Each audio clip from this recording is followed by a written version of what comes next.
Tinokupai part 3 tichitaura nababa vaCHRISTABEL geza avo vanotaura kuti nemudzimai wavo vakanga vasisagare pamwe chete asi vanga vakabatana mukurerwa kwemwana vachipota vachimuchinjana achimbouya kwababa achimboendawo zvakanakawo kuna amai vake asi pavakazonzwa nyaya iyi yakavapedza mate mukanwa nazvino vane misodzi pamatama neshungu vakambosvika pachikoro apa vakaudzwa na headmaster kuti usanetsane neni mukuru wechikoro netsana na deputy head vaDRYCOSS CHITATE ndo vane madhiro aya. Haana kuzvinzwisisa kuti vari kutii kana vachireva kuti ndo ane madhiro aya.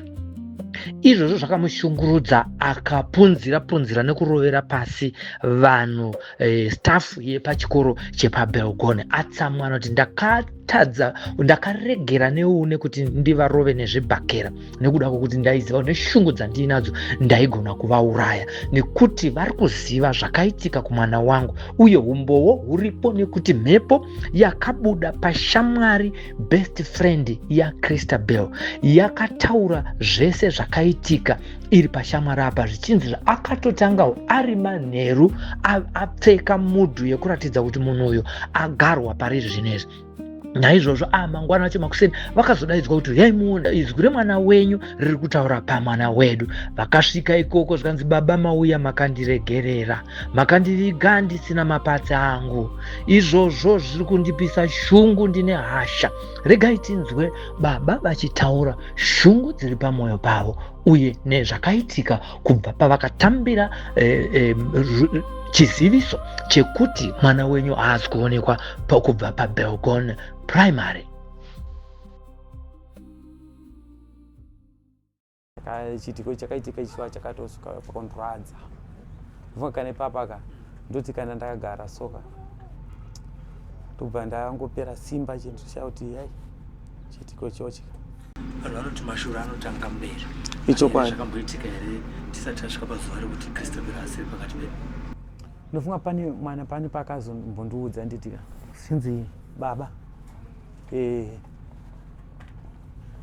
ndakarota hope muchichekwa nemapanga muchida kuchekwa nemapanga asi vanhu vamakakurira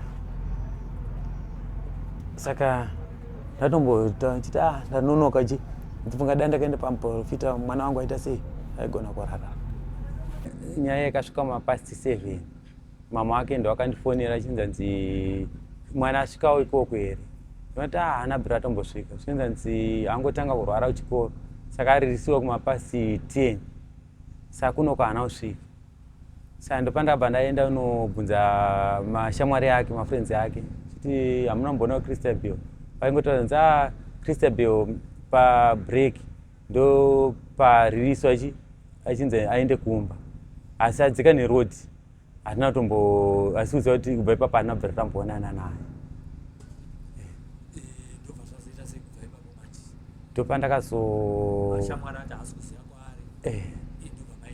Ndopandakabva ndafonera mama wacho noti mwana asuta sei kuno kwese asutombowanika zvinzanzi pabreak ndopaita sei pesa kuonana nevamwe wake. Ndopandakabva ndaenda kuna mama wake noti saka pakaipa handitiite sei tinombobvunza kuBelgone. Patakaenda kuBelgone tikanobvunza padzimba dzekutanga parikuwapa tavanokera tavabvunza ndovanzi handina bhira tambomuona. Patakwidza kuenda kuchikoro kwekwe ndobva taona gadhi hapana watakazotoona naye. Mama wake ndopakabva afonera head zvikanzi mwana wangu handisi kumbomuona haana kusvika kumba. Head waindobva toanzi mongomirira tsvakirai kuno. Ndoti tsvakirai kuno mwana ane 13 years akatotena amai manje kana mazamu haana. Zvakandibata ndobva ndaenda kukomboni kuna ana mukoma ndobva ndataura kuti mwana anonzi Obed Belgone chikoro chacho ichocho ichokwadi. Ndobva ndasvika ndikataura kuti ndozviripo padzanza to ma past 4 vanti aswa mwana kuno kana bira tombosvika panda dzoka kuno kumba ndarara makuseni achi ndopata kazomukira pataenda kuBelgoni tenda kuBelgoni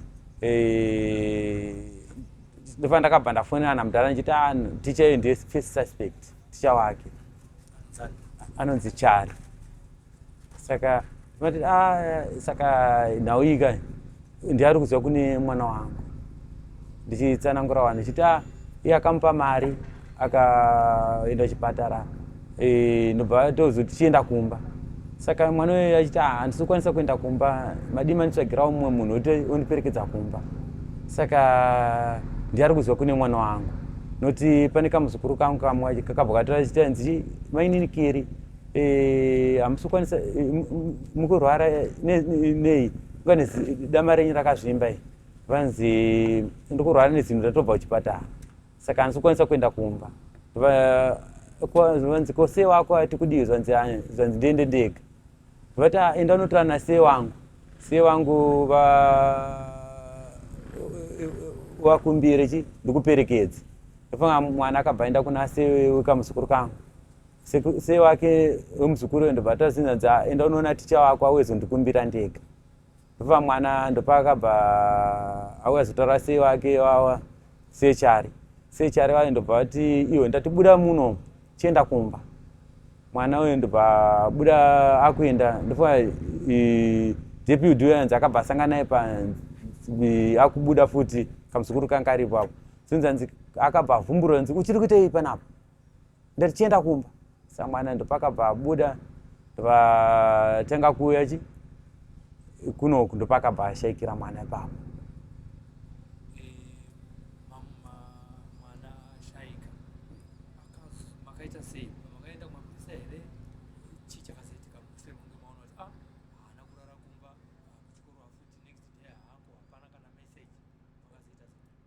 pandakaenda pamusi wechipiri vanzi ndaida unorwisana naye ticha wacho saka mukoma ndopati itai izvo mapurisa ndofunga tasvika pachikoro paipaya tichimira tsamba ichi kuti tiende nayo mapurisa kuti mwana ashayika ndofunga hedhi wacho aitotora zvinzi ndoda kuenda mumasports ndopapa toti zvitoti muende mumasports mwana ashayika panapa ndobva ndabuda nani naticha wacho ndofunga namukoma akandidzoredza ndobva ndanosvika kunoripota nhau yeye ndataura first suspect yangu nemashayikiro akaita mwana nematauriro zvaitiwa mafambiro acho akaita pakubva pakurwara kwacho zvese suspect nditicha wake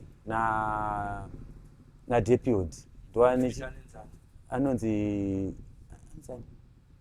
deputy saka ndabva ndarikanganwa ichitati ichitati ndizvozvo ndobva yanyorwa statement ye patakadzoka hedhi aiti hanzi ndoda kuenda masports chete ndopakazonetsana nevanhu vana ndobva dzorwa zinzanzi hakuna mwana ari kudzidza vana vese ndaende kumba sa ndopakabva pinda nematicha acho ese kwakutsvaga mwana uyu mapurisa ndopakazoya pamazowe ndopatanga kudzinga futi vanhu ivavo vakadzinga vanhu ndobva ndamufonera ndandisipo ipapo pakadzinga vanhu ndobva ndafonera mapurisa ekumazowe saka ndabva ndafonera shefu wekumazowe ukoko vanga nemota yavo futi ipapo ndobva ndafonera ndati koimi mukudzinga vanhu wai vanhu vari kundibetsera kutsvaga mwana wangu ava ndobva taweni nhau ipapo pafoni wazinzi pakurwa vanhu ndo mamiro acho akazoita nhau yachiwo makazoziva sei kuti mwana awanikwa asisiri mupenyu ndofunga wava musi Wednesday ndabva ndamuka futi ndikaenda kuBelgoni ndaenda kuBelgoni pane mumwe aiti anoshandira nditika takabva tangobva tese nefemeri yekwanageza nemadzimai angu nevamwe ukokoko tichipa kubetserwa koko pane mwana ita zvemasvikiro iti hanzi mwana mupenyu Sanda shamsika nda kuzofone achiuya mwana mukoma zvinzi mwana awanika akaparara zvoda kushinga mufana kushingisa ndopanda bandatanga uchema ipapo kuti hey saka pakaipa ndopanda zo pakandikera nemota bike chiti handitiende ikoko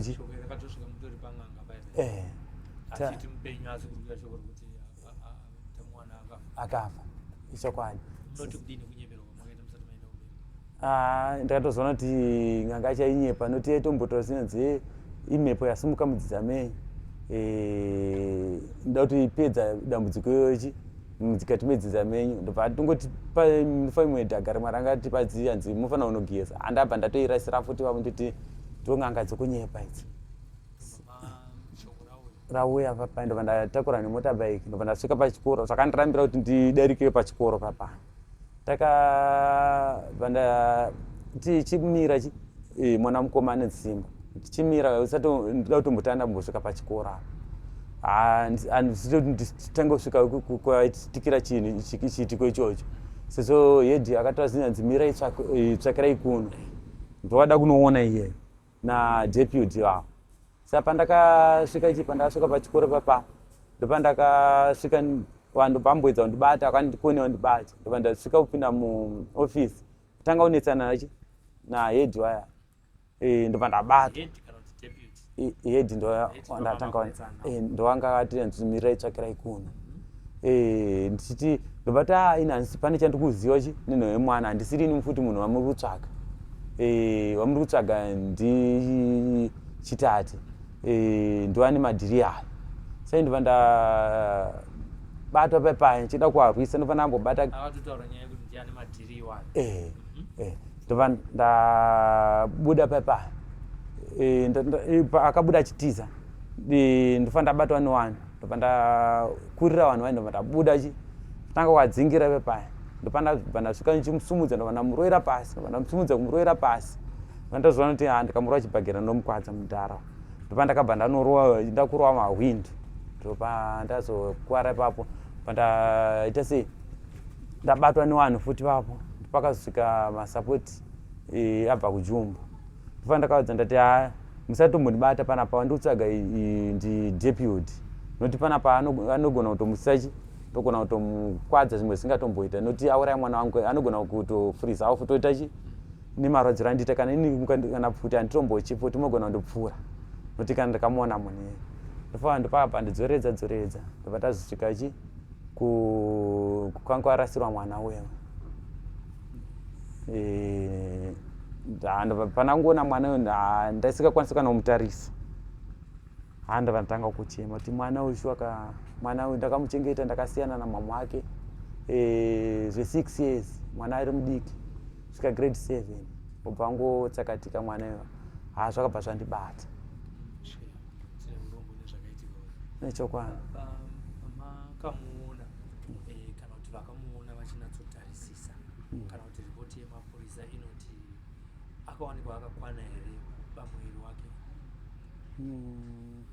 noti pakaenda kupostmortem hapana maresults akabuda echokwana achabuda zvavachateera hanzi achateera asi vakaona pane zvavakaona here zvinoratidza kuti pamwana akaurayirwa marichos pane pakakwara tangozvionawo zvidichi pakaita ipa pakakwara panapa nemakanda ese muno manga akabviswa negumbo iri futi ranga rakabviswa futi makanda nekubayiwa pasi petsoka sikasi kuti aimubaya neipapo sokwani sikarudzi vanosiwanzobata sikarudzi zvanga zvakamira akabva akagezeswa kuno kwaana kuzogezeswa akabva agezeswa kuparere nyato akanga akapfeka here panguva yaakawanikwa anga akabviswa mbatya dzese ndifunga zvipfeko zvimwe zvakashaika zvemukati nebhutsu nemasocks tozvakashaika pangowanika uniform nebhegi nemabhuku zvanhu zvakaiswa pasaidi yanga akangoseva asina kana chaakapfeka pane mashoko ekuti musi wokutanga pamakamutsvaga makambosvika ipapo paakazowanikwa pasina munhu pakasvikwa nofana mukoma wese akatosvika ipapo akatotsvaga vese pambasina munhu zvatoshamisika vanhu votoshamisika kuti takapasvika panapa munhu mwana anofanira aurayiwa usiku ndopavazomukanda panapa pasango panapa. Kazhinji vanhu vanonziti kana munhu achinge ashayika saizvozvi sekutaura kwamaita kuti makamboenda panga paine n'anga yakanga ichikubatsirai kuti munzwe kuti mwana zvakamira sei, kune here kumwe kwamakazofamba kunenge kunosangana nechokwadi chekuti mwana akaurayirwa marichos?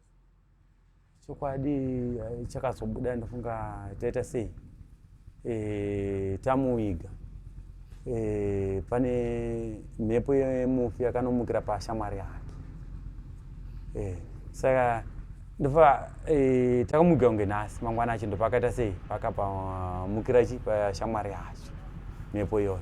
Saka abereki weshamwari yacho asingatomboziva kuti chii chiri kuitika pamwana wanditika vatakamushedza aingoramba akanyarara, vakamushedza vachida mutuma airamba akanyarara kumba kwavo ikoko. Vanzi ashaya kuti chii chiri kuitika pamwana iye, usiku haana kurara kana chikafu haana kudya manheru.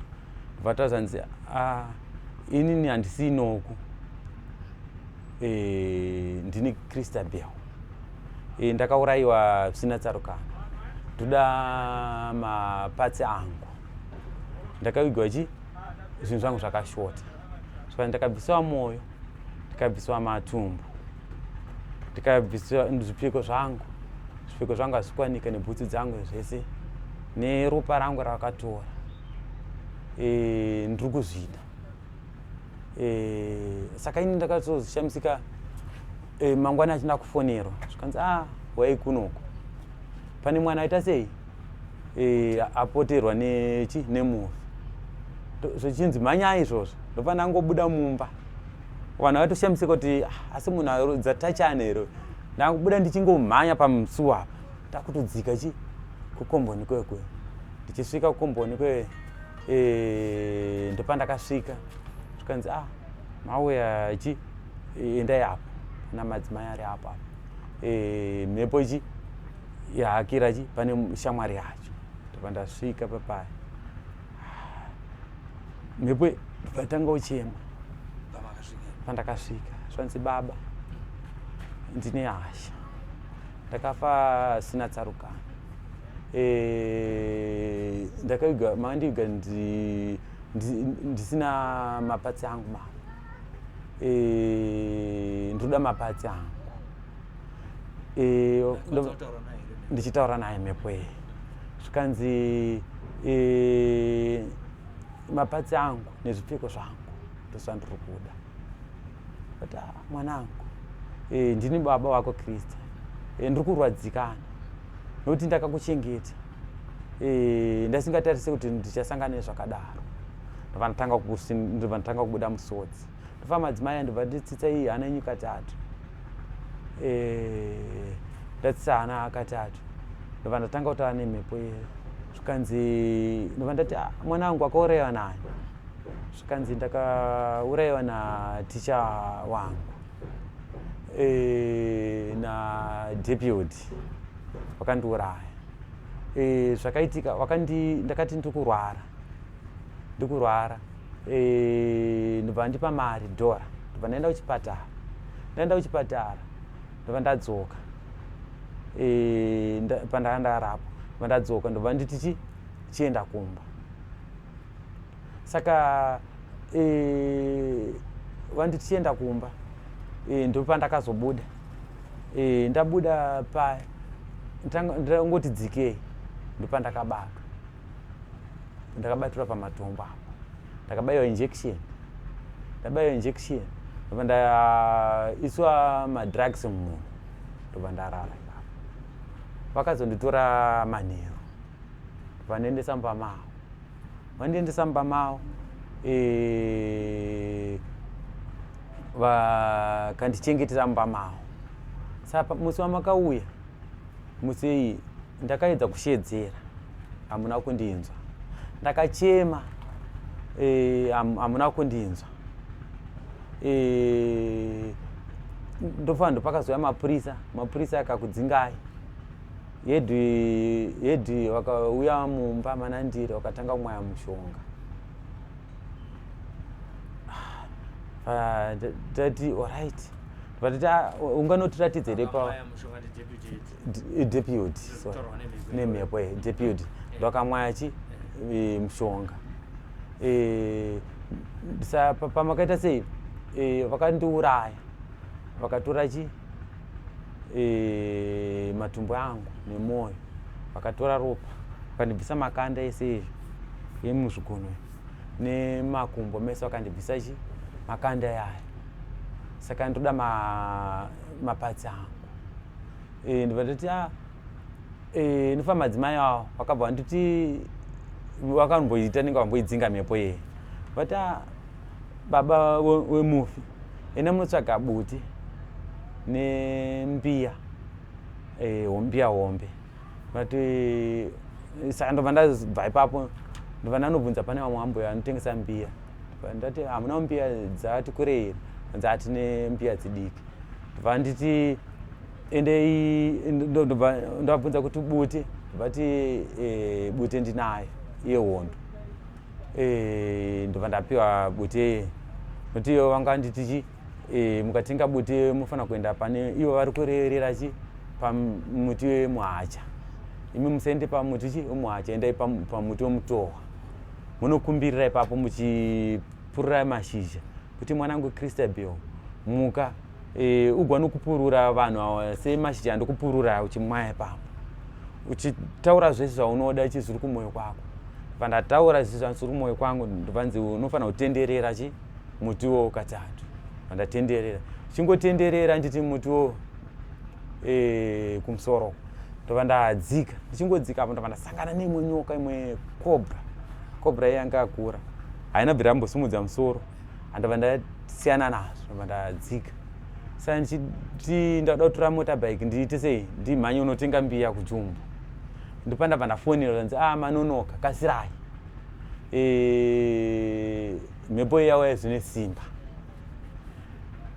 ndobva ndadzika apa ndichingoda so ndobva ndakumbira pane mupana wangu ndobva ndati ndikere nemotorbike ozoka nemotorbike ndobva ndamhanya pa ndichingosvika maiwe mhepo tota zvinzi ndakuda kutonokuratidzai pandaita sei pandakaurayirwa nepandakaita sei nepandakabatirwa pese ndichanokuratidzai ndobva taenda chi kupegoni kwekwe chideso ikambotanga kumhanya mhepo yedeso tichiita sei ndichimhanya zvinzi imi famba inechi naye padhuze mhepo inoti ndimi baba wacho ndimi baba waCHRISTABEL tadzika chi taenda kupegoni kwekwe tichinosvika pegoni takabva tatanga noratidzwa chi pamba pani padeputy baba CHITATE andifa vanhu akazhinji akaungana ndifunga headmaster akambocha achifungidza kuti baba wacho papai zvakandiita zvezve vanati aiwa musatombocha hatisi kuita zvekurwisana sida kubata chi chokwadi nokuti takafirwa svachi hapana pachamuka mwana toda kuziva chokwadi ndopa akasvika papai ndobva tanga kutsanangura sematsananguro chi yakamboita futi chi ndakaurayiwa nadeputy naticha wangu ndopa vakatombonditora vakamboenda neni kwakaenda neni ndobva vanditi chitiza ndobva vasatandouraya vanditi chitiza ndobva tanga kundiraita chi nemotobheki achindiraita nemotobheki achiudzima chitandalaita udzima ndobva asitanga kundidzingira ndobva ndibata ndakambotora kumbotiza zvakashaya basa ndobva tazobva ipapo ndobva atande nokuradzai chi pandakabatirwa vanzi mukaenda ipapo apo munoona chi mainjection aripo nemabox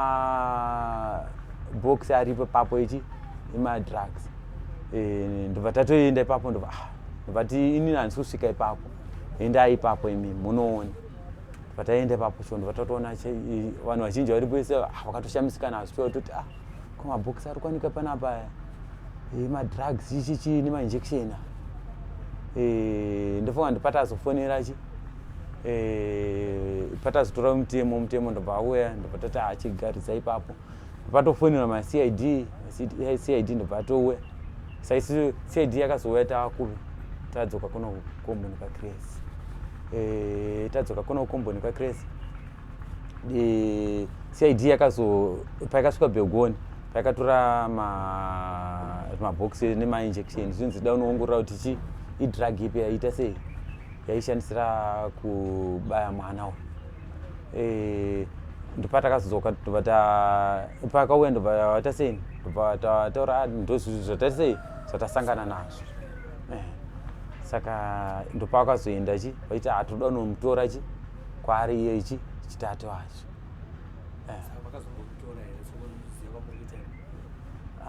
Tangonzwa nevanhu vachitanza akatorwa here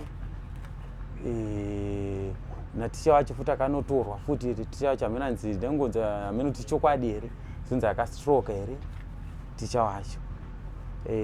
Zvinzi iye deputy yacho zvinzi anzi haasi kuonera hamena kuti chokwadi here hapana chandikuziva chokwadi chachaicho. Makazosvika uko imi makaona here ava vakarara usiku hwese mhepo yakagara mwana. Amai vatiri kunzwa vari pakati pechiitiko ichochi vakanga vadaidzwa here kuti vazobatsira nyaya yenyu vazoburitsa mhepo iri pakuti mhepo yakangobuda yega pashamwari yake? Mhepo iyi yakabuda yoga. Saka mai ava zvonzi vana vakabva ngomukira pavari handitika vangomukira pamba pamwe handitika pana amwe madzibaba so handiti ndobva ti toda kushandirwa. Saka mhepo iyi ndopa yakabva yaita sei yakabva tanga kutaura mhepo iyi pamwana uyo. Saka ndokufamba kwatakazoita nawo madzimai avo. CHRISTABEL anga ari mwana akaita sei baba? Anga ari musikana. Paukama hwenyu naye nababa vake tikudziva kuti musi wacho asati ashaya akabvika achiyazokutsvagai ongomutaura kuti mama wake vaigara kwavo vega kuchigara kwavo vega. Echokwadi. Ukama hwenyu naye semwana akati samuke ane 13 years wanga wakamira sei? Mwana wangu uyu anga ari mwana anga neunhu kana zvava kwakumana kana chichi handiti anga asina mwana aitumika. Saka ndatombomusiya mushopu achitotengesera mushopu chema aisikatomboita zvechitsotsi mwana iyeka taimuda mwana iye. Saka chiitiko chakaitika ichiva chakatosvika pakondradza mvuka kana ipapaka ndoti kana ndakagara soka tobva ndangopera simba chinhu chauti yai chiitiko chochika. Vanhu vanoti mashura anotanga mberi. Ichokwadi. Zvakamboitika here tisati tasvika pazuva rekuti CHRISTABEL asiri pakati pedu? Ndofunga pane mwana pane pakazombondiudza nditika sinzi baba ndakarota hope muchichekwa nemapanga muchida kuchekwa nemapanga asi vanhu vamakakurira. Saka ndatombota chiti ndanonoka ndifunga dai ndakaenda pamuprofita mwana wangu aita sei aigona kurarama. Chokwadi. Azoshaya nyaya dzese dzaitika kuda kuchimuviga here zvakamboitika parufu pake zvinoratidza kuti zvinhu zvinoyera panenge pashaya munhu. Ndofunga hapana zvakaitika zvacho. Echokwadi. Kuona kwenyu nyoka uku amadzimai ava nedudziro here dzavakazotaura kuti kusangana nenyoka iyi kune chirevo chipi? Vakabvunza zanzi yambosimudza musoro kuti haina bvira ambosimudza zanzi aiwa takunda kuti vanhu avachi totowakunda. Echokwadi. Saka imi munoti deputy ava naticha ticha chari sechari navachitate vatora upenyu hwemwana wenyu vachanga muri mijaji magistrate maiti vaitwe sei? Havaitotongerwa rufu. Echokwadi. Mudzimai wenyu akabatana mai vaCHRISTABEL vakabatikana zvakati? Havakatobatikana ndofunga vatombofenda panzvanawe dzacho ka asi kuti vabate ipapo vakatobuda nasisi vacho ndotifunga dzavo dzacho ka pakati ipa. Zvino vanhu vemunharaunda vari kuti kudii nedambudziko kana parufu ipapo zvaitawo parufu ipapo zviri kunzi kudii marenge nematicha epachikoro anosanganisira deputy ava vari kutaurwa nemhepo kuti ndo vakandouraya? Chokwadi. Kuti vaiti vana vedu zvino vanombomira kuenda kuchikoro uye vanobetsera noti apa patova nemasatanism atoripo. Kana kusekendari kwacho vanhu vari kutocha futi, vana vari kutodonha futi vachitofonera vabereki vacho zinzi mwana wenyu adonha kuno, ambodonha 2-3, saka satanism zvikoro izvo zvatoshata. Mhepo yakambotaura nezvekusekondari? Haina mbirambotaura zvayo. Zvayo chete. Ichokwadi.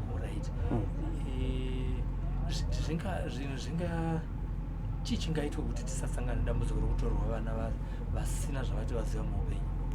Apa rutoda vabetseri chechewo siyana sekuru Kanengo anditi vari kufamba vachibetsera vachipedza madambudziko yakadaro muzvikoro achitodudzira kuti tichanhingi ndourira zvakati ndovatodikanawo kuti dambudziko yetese itopera zvikoro, kuti vabereki vese vatisazosangana nedambudziko iyoyo zvakare.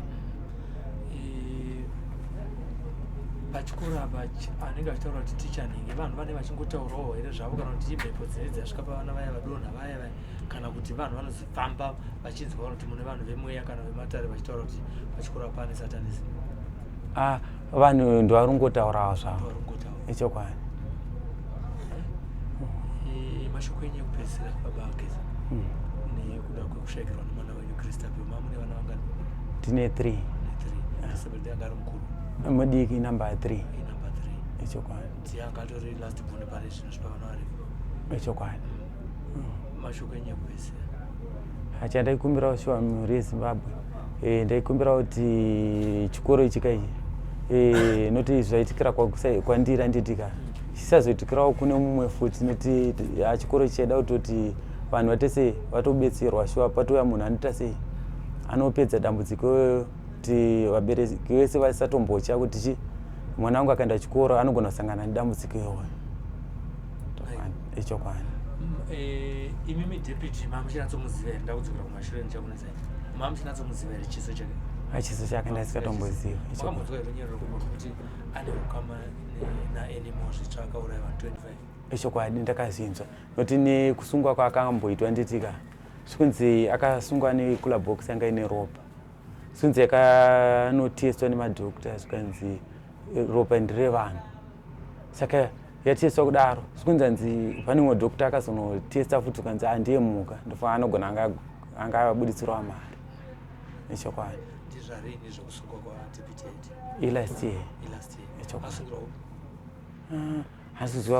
Handisi kuziva hangu kuti ndangozvinzvawo zvitaurwa hazvo. Ichokwadi. Kana chiri chokwadi kuti ane ukama newe kwazvitsva, munofunga kuti mweyayo uri mumhuri iyoyo? Wemweya utori mhuri imomo ukutoponda vanhu iwo. Ichokwadi. Tinotenda zvikuru kwazvo nekuti mhuri yeZimbabwe ndiyo hurukuro yandaita nababa vaCHRISTABEL. Zvinosuwisa, zvinorwadza, pachine misodzi pamatama, aona kuti munhu womurume kashoma kuti acheme. Rufu rwaCHRISTABEL waita kuti baba nguva nenguva varambe vachingoburitsa misodzi. Isusu chatiri kungotaura izvi panapa kuti mweya waCHRISTABEL kudai wazorora murugare, asi kuzorora kunotinetsei zvikuru sei kana akatombomuka achiziva kuti aurayiwa nenzira isina kunaka, achitaura kuna baba vake kuti ndine hasha. Isu chatingangotaura kuti CHRISTABEL vakakuuraya unovaziva, zvekuita tinozvisiya mumaoko mako nokuti tinoziva kuti une simba rakawedzerwa kupfuura redu isusu vanhu. Chiri kukatyamadza munyaya iyi ndechekuti Deputy Head vanonziwo DRYCOSS CHITATE. CHITATE ndo zita rinofanira kunge iri surname yaanimal. Mashoko ari kutaurwa nevamwe atisati taverifya ndeyekuti pavanhu vaya vakabatwa kuona farm vakaregedzwa, kumwe kutaura kuri kutaura kuti Deputy Head DRYCOSS CHITATE vakanga vari pakati pevanhu vakabatwa nemapurisa vachibva vazoregedzwa. Manheru acho mushure monge varegedzwa ndopakaurayiwa tete Grace pamwe chete nemwana wavo mukomana nemusikana nevana vemusikana vaviri vanova vanhu 5, namba yakawanda pane vanhu vakaurayiwa naanimal.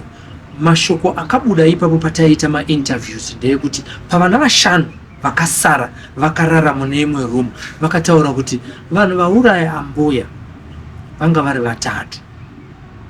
Tiri kusiyira kwamuri kuti DRYCOSS angangove mumwe wevamwe vatatu here vari kunzi vakaonekwa nevana vachiponda Grace nevana vake nevazukuru vake.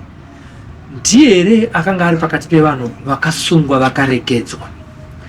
Chimwe chatiri kuona chakafanana panyaya iyi ndechekuti CHRISTABEL akawanikwa akabayiwa pasi pemakumbo ake, zvichiratidza kuti aive nematuzo anoratidza kuti akasvetwa ropa nekuti mweya mhepo yake yakataura kuti ndakatorwa ropa.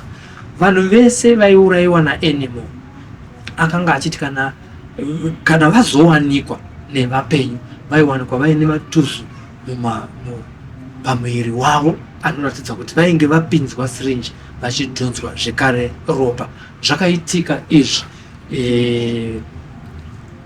kunharaunda mbiri dzakawanikwa vanhu dzatinoziva isusu veSlyMedia TV. Kuya kwakaurayiwa amai pamwechete nevana vavo vaviri, uyewo zvekare kwakaurayiwa ambuya pamwechete nevazukuru vavo vaviri kunyakapupu. Zvese izvi zvakawanikwa zviri pavanhu ivavo vakanga vafa vaine matuzo anoratidza kuti pane ropa rakanga radhonzwa kwavari. Ticharamba chipfuurira mberi nenyaya ino tichitsvaga kuti chitate uyu ndiye here mumwe chete ari kunzi ndiye deputy wekunoku. Asi isusu veSlyMedia TV patakasvika pamusha pake akanzi akabva pano kare achienda kuMazowe, asi vanhu vakanga vasingazoti kuMazowe ari kuwanikwa papi. Isu tiri kutenda kuti patasvika panapa ndo munhu mumwe chete akabva asiyana nemukadzi wake. Nanhasi avafonerana vataure vese. Munin'ina wake akaramba kuti timuite interview tichida kumubvunza nenyaya yekuti mune ukama here naanimal, asi takanzwa kuti ndiye mukomana anokwanisa kutaura nezvenhoroondo yekwaChitate vachitaura kuti fresha mukoma wake kana kuti munin'ina wake. Hatina kunge tamuwana. Nhasi uno ndo patiri kusangana nenyaya imwe chete yakasangana nezvaitwa naanimal. Chimwe chiri kutaurwa ndechekuti mwana uyu akawanikwa akaradzikwa akataridzwa pasi. Zvinove zvaita animal pese paaiuraya vanhu achidrena ropa aisiya vanhu vakatarisa pasi avauraya. Mhuri yeZimbabwe kana chiri chokwadi vari kuti nyaya iyi dai vemapurisa nemaCID nevehomicide vaenda to the bottom of the matter, nekuti iye zvinezvi DRYCOSS kutaura kwazviri kuitwa nevanhu vari munharaunda ino akauya kuzotora mbatya dzake. Munhu ari dangerous, iye ari suspect, hatisi kuziva kuti ari kupi. Tichatsvaga kuti akadzokera here kunharaunda yekwaangambogara kana kuti ari kupi. Asi vanhu zivai kuti deputy head vari kutsvakwa, vanotarisirwa futi uye ndiyo suspect vakauraya CHRISTABEL. Nekudaro vanomuziva, hatina mufananidzo wake, asi vanomuziva zivai kuti munhu ari dangerous. Sandinozvivesa tifumanai tosangana zvakare munyaya ino tichienda patinenge tichitsvakurudza nyaya iyoyo kusvika taibata, kusvika asungwa, kusvika atongwa. Tichange tichifambira mberi nenyaya iyoyo. Tinotenda. Looking for professional home care support for your loved ones? At Sheltering Arms Community Care, we provide compassionate care for the elderly, people living with disabilities, and those needing mental health support. Our services include home care, live-in care, hospital assistance, respite care, medication management, and life skills development. We also offer an alcohol and drug rehabilitation facility, helping you live independently with dignity and confidence. Visit us at Falcon Estate, Teen World Harare, or call us or visit our website on the information displayed. Sheltering Arms Community Care, fostering independence, improving lives.